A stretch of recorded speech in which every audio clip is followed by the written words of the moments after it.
Hi people, I've been reminiscing about sample libraries and collections of samples for production. These days you're used to things like services, like Splice, for example, or Loop Cloud, where you can subscribe and you can get access to millions, pretty much, of samples, whether it's one-shot sounds, kicks, hats, snares, all that kind of stuff, or loops, whatever.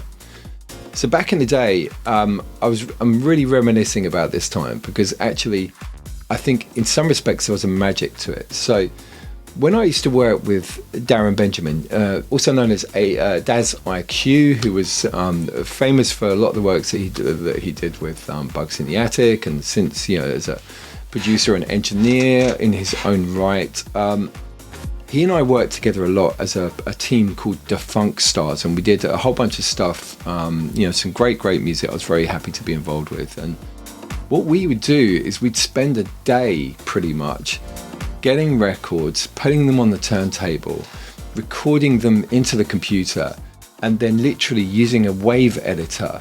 And I believe at the time, I think when I was on the PC, it was probably Wavelab. So this is post the Atari ST days. I'm probably talking about late 90s, and I'd moved away from the Atari ST onto PC. And I was running with Cubase and I was running with Wavelab. And so Wavelab I was using to edit samples, and we'd put them on the turntable, we'd record stuff in, and then we'd go through and start chopping. So that would be taking out kicks, hi-hats, snares, shakers, etc.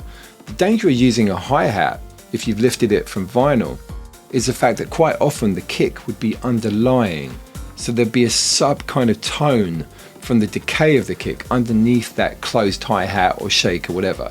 So we then need to use a filter, a high pass filter, to take away those low frequencies and make it a cleaner cut. But this process used to take a long time.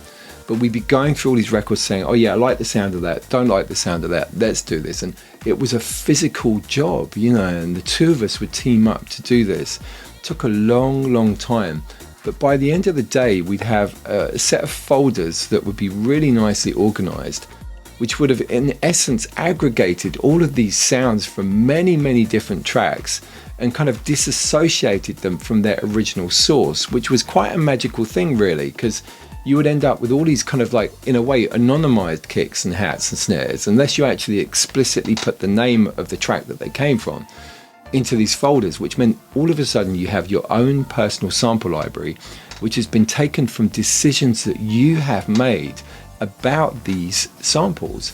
Because you said, right, I like this or I don't like this. It's like those that were liked were included. And so that was a custom set of samples deliberately chosen by you. Now, there was, like I said, there's kind of like a magic here.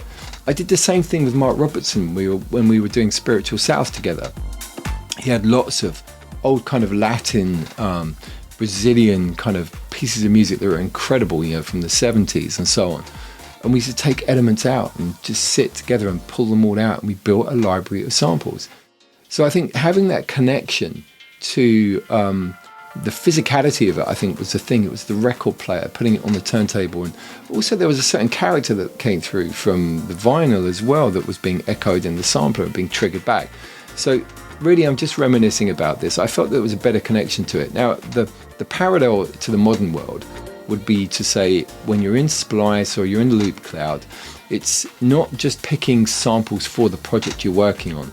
It's actually building a personal library, maybe taking out a few hours of a day to do this, but go through and make a selection of kits, or make a selection of construction, kits in a way, not so much just drum kits, but construction kits, putting together things that will be useful. It's almost worth spending a day to do this. And I think it's quite nice to dedicate that time if you can. I know that we're all really super busy, but maybe doing that, spending a day building a kit, a collection of kits, or even a sample library of your own. And of course it's coming from other people's samples, but you could argue that was the same with the vinyl as well, right? You're using somebody else's tunes to make your collection. Here you're using somebody else's sample library or sample pack to make your own collection. But the key here is trying to make your own selection, identifying those sounds that are of interest to you, and putting those into your collection. But it's just something I was kind of reminiscing about it. I thought it might be worth sharing with you, see if it can make a difference for you. You know.